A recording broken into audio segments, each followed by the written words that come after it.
Hello everyone, welcome back to my session on joint stock companies.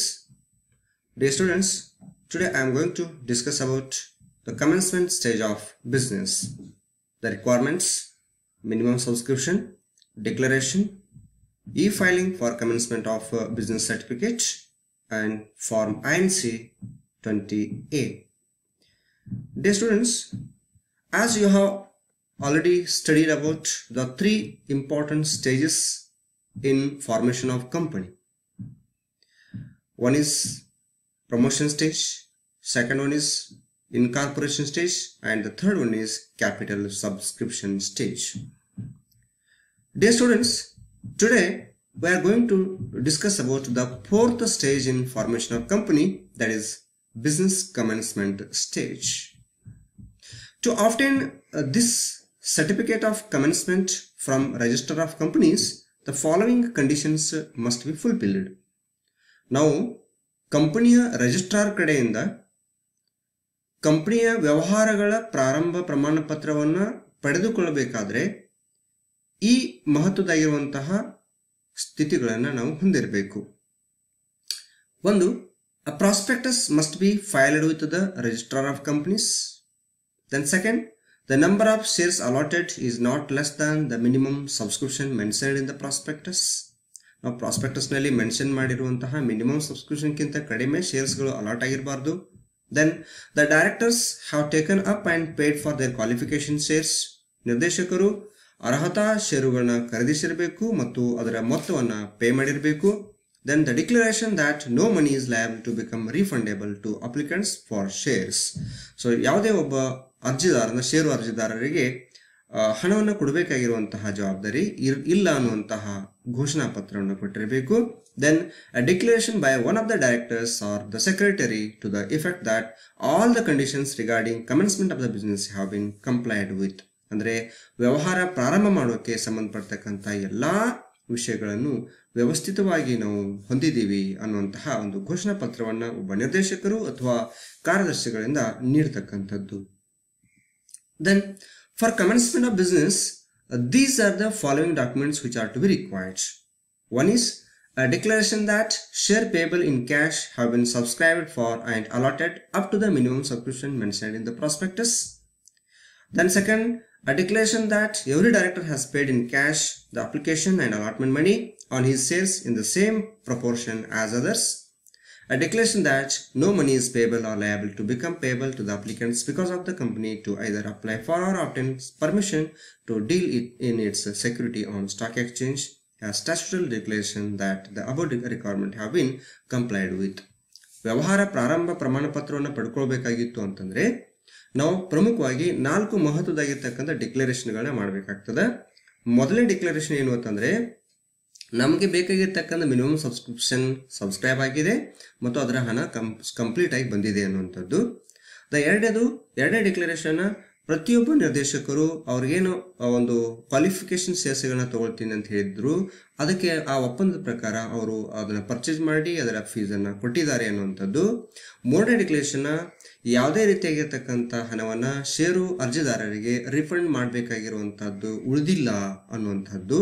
Then ಕೊನೆಯದಾಗಿ ಶಾಸನಬದ್ಧ ಘೋಷಣಾ ಪತ್ರವನ್ನ ಮಾಡಬೇಕಾಗಿರತಕ್ಕಂಥದ್ದು. So ಇವು 4 ಪ್ರಮುಖವಾಗಿರ್ತಕ್ಕಂಥ ಘೋಷಣಾ ಪತ್ರಗಳನ್ನ ಮಾಡಿ ಆ ನಂತರ ನಾವು ಕಮೆನ್ಸ್ಮೆಂಟ್ ಆಫ್ ಬಿಸ್ನೆಸ್ಗೆ ಸಂಬಂಧಪಡ್ತಕ್ಕಂತಹ ಒಂದು ಪ್ರಕ್ರಿಯೆಯನ್ನು ಪ್ರಾರಂಭಿಸ್ತೀವಿ. ಸೊ ಹಾಗಾದ್ರೆ ಇಲ್ಲಿ ನಾವು ನೋಡಿದೀವಿ ಒಂದು ಪ್ರಮುಖವಾಗಿರ್ತಕ್ಕಂಥ ಅಂಶವನ್ನ ಮಿನಿಮಮ್ ಸಬ್ಸ್ಕ್ರಿಪ್ಷನ್ ಪ್ರಾಸ್ಪೆಕ್ಟಸ್ ನಲ್ಲಿ ಏನ್ ಕೊಟ್ಟಿರ್ತಾರೆ ಅಂದ್ರೆ ಕನಿಷ್ಠ ವಂತಿಗೆ ಏನ್ ಹೇಳಿರ್ತಾರೆ ಪ್ರಾಸ್ಪೆಕ್ಟಸ್ ನಲ್ಲಿ, ಆ ವಂತಿಗೆ ಕಂಪ್ಲೀಟ್ ಆಗಿ ಬಂದಿರಬೇಕು ಅನ್ನುವಂಥದ್ದು. ಹಾಗಾದ್ರೆ ಏನಿದು ಮಿನಿಮಮ್ ಸಬ್ಸ್ಕ್ರಿಪ್ಷನ್ ಅನ್ನೋದನ್ನ ನೋಡೋಣ. The term refers to minimum amount which in the opinion of the directors or signatories to the memorandum is required to commence the business. ಇದೇನು ಅಂತಂದ್ರೆ ಒಂದು ವ್ಯವಹಾರವನ್ನು ಪ್ರಾರಂಭಿಸೋಕೆ ಬೇಕಾಗಿರ್ತಕ್ಕಂತಹ ಕನಿಷ್ಠ ಮೊತ್ತ. ಸೊ ಅಂತಹ ಮೊತ್ತವನ್ನು ನಾವು ಮಿನಿಮಮ್ ಸಬ್ಸ್ಕ್ರಿಪ್ಷನ್ ಅಂತ ಹೇಳ್ತೀವಿ. The main purpose of this amount is to ensure that the company starts business with adequate capital. The amount of minimum subscription must be stated in article of association. So minimum ಸಬ್ಸ್ಕ್ರಿಪ್ಷನ್ಗೆ ಸಂಬಂಧಪಡ್ತಕ್ಕಂತಹ ಮೊತ್ತವನ್ನು articles of association ನಲ್ಲಿ mention ಮಾಡಲಾಗಿರ್ತದೆ ಮತ್ತು ಇದು ನಮ್ಮ ಒಂದು ವ್ಯವಹಾರವನ್ನು ಪ್ರಾರಂಭ ಮಾಡೋಕೆ ಅತ್ಯಗತ್ಯವಾಗಿರ್ತಕ್ಕಂತಹ ಮೊತ್ತ ಆಗಿರ್ತದೆ. Then the amount must be sufficient to provide for. ಈ ಮಿನಿಮಮ್ ಸಬ್ಸ್ಕ್ರಿಪ್ಷನ್ ಹೆಂಗೆ ಫಿಕ್ಸ್ ಮಾಡ್ತಾರೆ ಅನ್ನೋದು ನೋಡಿದ್ರೆ, ಇದು ಈ ಕೆಳಕಂಡ ಮಹತ್ವದಾಗಿರ್ತಕ್ಕಂತಹ ವಿಷಯಗಳಿಗೆ ಸಂಬಂಧಪಡುವ ಹಾಗೆ ಸಫಿಷಿಯಂಟ್ ಆಗಿ ಸೆಟಲ್ ಮಾಡೋ ಹಂಗಿರಬೇಕು ಅಂತ ಹೇಳ್ತಾರೆ. ಅಂಥದ್ರಲ್ಲಿ ಒಂದು, purchase price of any property brought are to be brought. ನಮಗೆ ಬೇಕಾಗಿರ್ತಕ್ಕಂಥ ಆಸ್ತಿಯನ್ನು ಖರೀದಿ ಮಾಡೋಕ್ಕೆ ಬೇಕಾಗಿರ್ತಕ್ಕಂಥ ಮೊತ್ತಾಗಿರಬೇಕು. Then preliminary expenses and commission payable by company. So already ಏನು ಪೂರ್ವಭಾವಿಯಾಗಿರ್ತಕ್ಕಂಥ ಖರ್ಚುಗಳನ್ನು ಮಾಡಿದ್ದೀವಿ, ಆ ಖರ್ಚುಗಳು ಅಥವಾ ಕಮಿಷನ್ ಪೇ ಮಾಡೋಕ್ಕೆ ಬೇಕಾಗಿರ್ತಕ್ಕಂಥ ಮೊತ್ತ ಆಗಿರಬೇಕು. The repayment of sums borrowed to provide for the foregoing. So ನಾವು ಏನಾದರೂ ಸಾಲ ತಗೊಂಡಿದ್ರೆ ಆ ಸಾಲ ಮರುಪಾವತಿ ಮಾಡೋಕ್ಕೆ ಬೇಕಾಗಿರ್ತಕ್ಕಂಥ ಮೊತ್ತ ಇದಾಗಿರಬೇಕು. Then working capital. ಸೊ ದಿನನಿತ್ಯದ ಚಟುವಟಿಕೆಗಳನ್ನ ನಿರ್ವಹಿಸೋಕೆ ಬೇಕಾಗಿರ್ತಕ್ಕಂಥ ಅಗತ್ಯವಾದಂತಹ ವರ್ಕಿಂಗ್ ಕ್ಯಾಪಿಟಲ್ ಆಗಿ ಉಪಯೋಗ ಆಗುವಂಥದ್ದಾಗಿರಬೇಕು. And any other expenditure for the activities of company. So ಇವುಗಳಿಗೆಲ್ಲ ಸೆಟಲ್ ಮಾಡುವಂತಹ ಮೊತ್ತವನ್ನು ನಾವು ಮಿನಿಮಮ್ ಸಬ್ಸ್ಕ್ರಿಪ್ಷನ್ ಅಂತ ಕರಿತೀವಿ. ಹಾಗಾದರೆ ಇಲ್ಲಿ ಈ ಮಿನಿಮಮ್ ಸಬ್ಸ್ಕ್ರಿಪ್ಷನ್ಗೆ ಸಂಬಂಧಪಡ್ತಕ್ಕಂತಹ ಒಂದು ಡಿಕ್ಲರೇಷನ್ ಆಫ್ ಕಂಪ್ಲೇಂಟ್ಸ್ ಮಾಡಬೇಕಾಗ್ತದೆ. ಹಾಗಾದರೆ ಏನಿದು ಡಿಕ್ಲರೇಷನ್ ಆಫ್ ಕಂಪ್ಲೇಂಟ್ಸ್, ಯಾವ ಥರ ಮಾಡ್ತಾರೆ ಅನ್ನೋದು ನೋಡೋಣ. After allotting shares for an amount not less than minimum subscription specified in prospectus and complying with the requirements of section 149 of the Companies Act, the secretary or one of the directors has to submit declaration to the registrar stating that all the requirements of the section 149 have been complied. However, there is no need for such a declaration in case of a private company or company limited by guarantee. So ಇಲ್ಲೇನಾಗಿರ್ತದೆ, ನಮಗೆ minimum subscription ಏನು ಬೇಕಾಗಿತ್ತು ಆ ಒಂದು minimum subscription ಬಂದಿದೆ ಮತ್ತು section 149 ಪ್ರಕಾರ ಎಲ್ಲ ರಿಕ್ವೈರ್ಮೆಂಟ್ಸ್ಗಳನ್ನ ನಾವು ಈ ಒಂದು ಕಂಪನಿ ಆಕ್ಟಿಗೆ ಸಂಬಂಧಪಡುವ ಹಾಗೆ ಪೂರೈಕೆ ಮಾಡಿದ್ದೀವಿ ಅನ್ನುವಂತಹ ಒಂದು ಘೋಷಣೆಯನ್ನು ಮಾಡಬೇಕಾಗಿರ್ತದೆ. ಅದನ್ನು ನಾವು ಇಲ್ಲಿ ಡಿಕ್ಲರೇಷನ್ ಆಫ್ ಕಂಪ್ಲೇಂಟ್ಸ್ ಅಂತ ಹೇಳ್ತೀವಿ. Then in order to get the certificate of commencement, one important thing is there. So after receiving the declaration of complaints, just in the last slide what we have discussed, ಆ ಒಂದು declaration of complaints ಅನ್ನು receive ಮಾಡಿದ ಮೇಲೆ company secretary ಕಡೆಯಿಂದ ಅಥವಾ ಒಬ್ಬ director ಕಡೆಯಿಂದ ಅದೇನು ಕಂಪ್ಲೇಂಟ್ಸ್ ಮಾಡ್ಕೊಂಡಿರ್ತೀವಿ ಅದನ್ನು ನೋಡಿದ ಮೇಲೆ ಒಂದು ರಿಜಿಸ್ಟರ್ ಆಫ್ ಕಂಪ್ನಿ ಎಲ್ಲ ಸ್ಯಾಟಿಸ್ಫ್ಯಾಕ್ಟರಿ ಇದೆಯಪ್ಪ ಅಂತ ಅನಿಸಿದಾಗ ಅವರು ನಮ್ಮ ಕಂಪನಿಗೆ certificate of commencement of business ಅನ್ನು ನೀಡ್ತಾರೆ ಅಂತ ಹೇಳ್ಬೋದು. Then certificate of commencement of business ಯಾವ ಥರ ಇರ್ತದೆ ನೋಡಿ. So it is a proforma for that. Company registrar ಈ ರೀತಿಯಾಗಿರ್ತಕ್ಕಂಥ ಒಂದು ಪ್ರೊಫಾರ್ಮದ ಮೂಲಕ ನಮಗೆ ಸರ್ಟಿಫಿಕೇಟ್ ಆಫ್ ಬಿಸ್ನೆಸ್ ಕಮೆನ್ಸ್ಮೆಂಟ್ ಕೊಡ್ತಾನೆ. I hereby certify that dash dash limited of dash dash which was incorporated under the Companies Act 1956 on the dash dash day of dash dash. Now it is 1956 illa, it is now 2013 day of 2000, and which has this day filed a statutory declaration in the prescribed form that the conditions of section 149 have been complied with, is entitled to commence business given under my hand at dash dash this day of and dash dash 1900 and dash dash. So this is what company register ಒಂದು company ಬಿಸ್ನೆಸ್ನ start ಮಾಡೋಕ್ಕೆ ಒಂದು certificate ಕೊಡಬೇಕಾದ್ರೆ ಈ ರೀತಿಯಾಗಿರ್ತಕ್ಕಂಥ certificate ಅನ್ನು ಕೊಡ್ತಾನೆ. ಇದು ಹಳೆ ಪ್ರೊಫಾರ್ಮಾ ಇದೆ. ಈಗ 2013 ಪ್ರೊಫಾರ್ಮಾ ಪ್ರಕಾರ ಕೂಡ ಸೇಮ್ ಕಂಟೆಂಟ್ಸ್ ಇರ್ತದೆ. ಯಾವ ಡೇದಿಂದ ಬಿಸ್ನೆಸ್ ಸ್ಟಾರ್ಟ್ ಮಾಡೋಕ್ಕೆ ಇವರಿಗೆ ಅವಕಾಶ ಕೊಡ್ತಾ ಇದ್ದೀವಿ ಅನ್ನೋದು ಇರ್ತದೆ, ಮತ್ತು ಎಷ್ಟು ಫೀಸ್ ಅವರು ಪೇ ಮಾಡಿದ್ದಾರೆ ಅನ್ನೋದು ಕೂಡ ಇದರಲ್ಲಿ ಇರ್ತದೆ. ಸೊ ಇದನ್ನು ನಾವು certificate of commencement of business proforma ಅಂತ ಹೇಳ್ಬೋದು. Then one important thing is, ಇಲ್ಲಿವರೆಗೆ ನಾವು ಏನು ಬಿಸ್ನೆಸ್ ಕಮೆನ್ಸ್ಮೆಂಟ್ಗೆ ಅಥವಾ ಸರ್ಟಿಫಿಕೇಟ್ ಆಫ್ ಕಮೆನ್ಸ್ಮೆಂಟ್ ಆಫ್ ಬಿಸ್ನೆಸ್ಗೆ ಸಂಬಂಧಪಡ್ತಕ್ಕಂಥದ್ದು ತಿಳ್ಕೊಂಡಿದ್ದೀವಿ, ಅದೆಲ್ಲ ಟ್ರೆಡಿಷನಲ್ ಆಗಿರುವಂಥದ್ದು. But now that has been changed. Nowadays e-filing for commencement of business is going on. So the new section 10A has been introduced through Companies Amendment Ordinance 2018 with effect from 2nd November 2018, which provides that every company is now required to file e-form INC 20A with the registrar of companies within 180 days of its incorporation for commencement of business.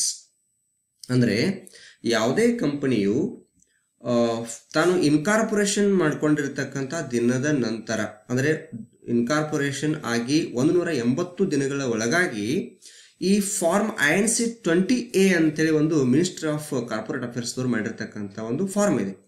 ಅದನ್ನು ಕಡ್ಡಾಯವಾಗಿ fill up ಮಾಡಬೇಕು. ಮತ್ತು ಇದರ ಪ್ರಕಾರ ನಾವು ಈ filing ಮೂಲಕ, ಅಂದರೆ ಆನ್ಲೈನ್ ಮೂಲಕವೇ ಈ ಕಮೆನ್ಸ್ಮೆಂಟ್ ಸರ್ಟಿಫಿಕೇಟ್ಗೆ ಅಪ್ಲೈ ಮಾಡಬೇಕಾಗ್ತದೆ. ಸೊ ಇದು ನವೆಂಬರ್ 2, 2018ರಿಂದ ಇತ್ತೀಚೆಗೆ ಕಡ್ಡಾಯವಾಗಿರ್ತದೆ. ಎಲ್ಲರೂ ಆನ್ಲೈನ್ ಮೂಲಕವೇ ಇದಕ್ಕೆ ಅರ್ಜಿ ಹಾಕಬೇಕು ಅನ್ನುವಂಥದ್ದು ನಾವು ನೋಡ್ಬೋದು. ರೈಟ್. ದೆನ್ ಈ INC 20A ಫಾರ್ಮ್ ಫಿಲ್ಅಪ್ ಮಾಡೋಕ್ಕೆ ಏನೇನು ರಿಕ್ವೈರ್ಮೆಂಟ್ಸ್ಗಳಿವೆ ಅನ್ನೋದು ನೋಡೋದಾದರೆ, the subscribers has paid the share subscription amount to the company. So ಪ್ರತಿಯೊಬ್ಬ ಸಬ್ಸ್ಕ್ರೈಬರ್ ಏನೇನು ಸಬ್ಸ್ಕ್ರಿಪ್ಷನ್ ಮಾಡಿದ್ದಾರೆ ಅದೆಲ್ಲವೂ ಕಂಪನಿಗೆ ಪೇ ಆಗಿರಬೇಕು. ಮತ್ತು ಕಂಪನಿಯು ಯಾವುದೇ ಕಾರಣಕ್ಕೂ ಸಪ್ರೇಟ್ ಅಕೌಂಟ್ ಓಪನ್ ಮಾಡೋ ಸಲುವಾಗಿ ವೇಟ್ ಮಾಡಿಕೊಡೋದು. ಆ ಬಂದಿರತಕ್ಕಂಥ ಎಲ್ಲ ಹಣವನ್ನು ಕಂಪನಿಯ ಬ್ಯಾಂಕ್ ಅಕೌಂಟಿಗೆ ಜಮಾ ಮಾಡ್ತಕ್ಕದ್ದು. ಇದು ಮೊದಲನೇ ರಿಕ್ವೈರ್ಮೆಂಟ್. ಇನ್ನು ಎರಡನೇದು ಏನು ಅಂತಂದರೆ, ಒಂದು ವೇಳೆ ನಮ್ಮ ಸ್ಟಾರ್ಟ್ ಆಗ್ತಕ್ಕಂಥ ಕಂಪನಿಯು ಯಾವುದಾದ್ರೂ ಸೆಕ್ಟೋರಲ್ ರೆಗ್ಯುಲೇಷನ್ಸ್ಗೆ ಒಳಪಡು ಹಾಗಿದ್ದಿದ್ರೆ ಅಂತಹ ರೆಗ್ಯುಲೇಟರಿ ಬಾಡಿಗಳ ಕಡೆಯಿಂದ ಅಪ್ರೂವಲ್ ತಗೊಳ್ಬೇಕು. ಅಂತಹ ರೆಗ್ಯುಲೇಟರಿ ಅಪ್ರೂವಲ್ಸ್ ಯಾರ್ಯಾರ ಕಡೆಯಿಂದಪ್ಪ ಅಂತಂದರೆ, ಸೆಬಿ ಕಡೆಯಿಂದ, ರಿಸರ್ವ್ ಬ್ಯಾಂಕ್ ಆಫ್ ಇಂಡಿಯಾದಿಂದ, ದೆನ್ IRDA ಅಂದರೆ ಇನ್ಶೂರೆನ್ಸ್ ರೆಗ್ಯುಲೇಟರಿ ಡೆವಲಪ್ಮೆಂಟ್ ಅಥಾರಿಟಿ ಅಂತ ಹೇಳ್ತೀವಿ. ಇಂತಹ ಕೆಲವೊಂದು ರೆಗ್ಯುಲೇಟರಿ ಅಥಾರಿಟಿಗಳ ಕಡೆಯಿಂದ ಪರ್ಮಿಷನ್ ಅಪ್ರೂವಲನ್ನು ತಗೊಳ್ಬೇಕಾಗ್ತದೆ. Then deposit share subscription amount in company bank account. So ಏನೇನೆಲ್ಲ ಸಬ್ಸ್ಕ್ರಿಪ್ಷನ್ ಬಂದಿದೆ ಅದೆಲ್ಲವೂ ಕಂಪನಿ ಬ್ಯಾಂಕ್ ಅಕೌಂಟ್ನಲ್ಲಿ ಜಮಾ ಆಗಬೇಕು. Then file form INC 22 for verification of registered office. So ಇನ್ನೊಂದೇನು ಮಹತ್ವದ್ದು ಅಂತಂದ್ರೆ, ಈ ಆನ್ಲೈನ್ ಮೂಲಕ ನಾವೇನು ಕಂಪನಿ ಕಮೆನ್ಸ್ಮೆಂಟ್ ಸರ್ಟಿಫಿಕೇಟ್ಗೆ ಅರ್ಜಿ ಹಾಕ್ತಾ ಇದ್ದೀವಿ 20A ಪ್ರಕಾರ, ಅದಕ್ಕಿಂತ ಮುಂಚೆ ನಮಗೆ ಬೇಕಾಗಿರುವಂಥದ್ದು ಏನು ಅಂತಂದ್ರೆ, ಕಂಪನಿ ರಿಜಿಸ್ಟರ್ಡ್ ಆಫೀಸ್ನ ವೆರಿಫಿಕೇಶನ್ ಆಗಬೇಕು. ಸೊ ಆ ವೆರಿಫಿಕೇಶನ್ ಮಾಡಬೇಕಾಗಿತ್ತು ಅಂತಂದ್ರೆ ನಾವು ಅದಕ್ಕೆ ಸಪ್ರೇಟ್ ಆಗಿರ್ತಕ್ಕಂಥ ಒಂದು ಆನ್ಲೈನ್ ಫಾರ್ಮ್ ಫಿಲ್ಅಪ್ ಮಾಡಬೇಕು. ಅದು INC 22 ಅನ್ನುವಂಥದ್ದು. Then file form INC 20A within 180 days of incorporation. So incorporation ಆಗಿ ಅಂದರೆ ಸರ್ಟಿಫಿಕೇಟ್ ಆಫ್ ರಿಜಿಸ್ಟ್ರೇಷನ್ ಪಡ್ಕೊಂಡು 180 ದಿನಗಳ ಒಳಗಾಗಿ ನಾವು ಈ ಒಂದು INC 20A ಮೂಲಕ ಕಂಪನಿಯ ಕಮೆನ್ಸ್ಮೆಂಟ್ ಸರ್ಟಿಫಿಕೇಟ್ಗೋಸ್ಕರ ನಾವು ಅರ್ಜಿ ಹಾಕಬಹುದು. ಈ ಎಲ್ಲ ಅಗತ್ಯತೆಗಳನ್ನ ಪೂರೈಸಿದ ಮೇಲೆ ಮಾತ್ರ. ದೆನ್ ಡಿಯರ್ ಸ್ಟೂಡೆಂಟ್ಸ್, ಈ ಇತ್ತೀಚೆಗೆ ನಡೀತಕ್ಕಂತಹ ಏನು ಅಂದರೆ 2018 ನವೆಂಬರ್ 2ರಿಂದ ಆರಂಭ ಆಗ್ತಕ್ಕಂಥ ಎಲ್ಲ ಕಂಪನಿಗಳು ಕಡ್ಡಾಯವಾಗಿ ಈ ಫೈಲಿಂಗ್ ಮೂಲಕನೇ ನಾವು ಬಿಸ್ನೆಸ್ ಕಮೆನ್ಸ್ಮೆಂಟ್ ಸರ್ಟಿಫಿಕೇಟ್ಗೆ ಅಪ್ಲೈ ಮಾಡಬೇಕಾಗ್ತದೆ ಅಂತ ಹೇಳ್ಕೊಳ್ಬೋದು. ಇದು ಸ್ಪಷ್ಟವಾಗಿರ್ತದೆ. So dear students, throughout this session we have discussed about commencement of business stage and requirement for commencement of business certificate, then minimum subscription, declaration related to that minimum subscription and compliance, e-filing for commencement of business certificate as per the Ministry of Corporate Affairs, and form INC 20A as per Ministry of Corporate Affairs for obtaining the certificate of commencement of business. So dear students, in the next session we will discuss about duties of secretary in formation of company. Thank you.